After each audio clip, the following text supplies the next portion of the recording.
Hi, I'm Lauren Hickman and I'm here to talk to you today about the CRAAP method, aka the CRAAP method. I'm a pre-K teacher from Hubbard Elementary School and I'm currently taking class on literacies, digital technology, and learning, so this helps to qualify me to talk about this topic. The CRAAP method is a list of questions to help you evaluate the info that you find on the internet. It's also known as the CRAAP method, which is a good name for it because it helps you to determine if you're finding crap on the internet or if you're finding good information. So the CRAAP is an acronym, and the first letter in the acronym is C, which stands for currency. And these are questions that will help you to determine if the info that you find is current, and it can vary depending on your topic or the information that you need. However, a good rule of thumb is that you use info that's been written recently for the most accurate information, and that's in between the last 2 to 5 years. Usually, this can vary. If you're trying to find information that gives you something on the history of the topic that you're doing, you might have sources that are a little bit dated, and that's okay. You just have to make sure it's written by a good author and they have good references. The next letter in the acronym is an R, which stands for relevance, and these questions can help you to determine if the information that you find is relevant to your topic and if it's enough info to help you with your topic. You don't want to use a site that's got a little bit of information because then you're going to be using a whole bunch of sites in your references. You want to find good sites that give a lot of information. The next letter in the acronym is A, which stands for authority, and these questions help you to identify who wrote the information and if they're qualified to write the information. So for example, you're not going to want to get teaching information from a person that is a financial advisor or a nurse because they're not really qualified to write about that topic.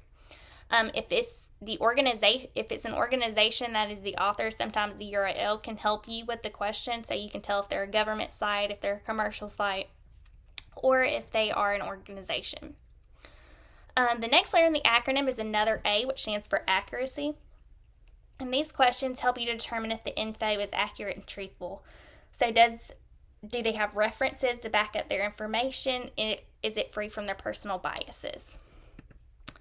And the last letter in the acronym is P, which is for purpose. And these questions will help you to see if the info is to inform, persuade, or to sell. So you're not want to get your information from someone that's trying to persuade you to see their viewpoint, or if they're trying to sell you something, because they might not be giving you the best information. You want to always check their sources, make sure they're using accurate information. After learning the CRAAP method, I've learned that just because a website looks good does not mean it gives you the best information. You always need to check the references they give to see if those references are good references and to see if that's giving actual good quality information. I also learned that this method will help you to improve the quality of information that you find on the internet, which will help you with your research. It will help you with searching on different topics if you're just trying to find something to use in the classroom. It is a very good method to use, and it can help you find good quality information.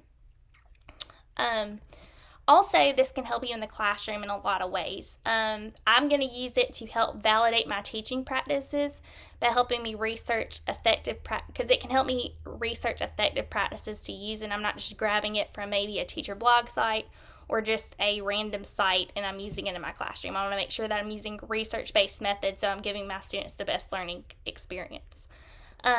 Also, I could use this to teach my students how to find accurate information on the internet. Right now, I'm a pre-K teacher, so they don't really research quite yet. I can get into a little bit with them, but it's not going to be very effective with them yet just because of their age. But if I ever move to another grade level, I can definitely use this method to teach those students how to research information if they're writing research papers.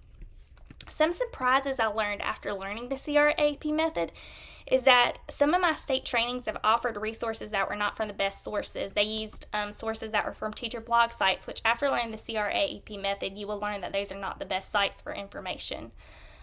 So based on this finding, I can use this information I've learned about the CRAAP method to talk to my school and my coworkers on how to evaluate the info that they find, so that we're basing our research that we find on the CRAAP method to find the best teaching practices to use in our school. So these are the things I've learned about the CRAAP method, and it is a good method for anybody to use to find very good information on the internet and make sure that it's valid and accurate.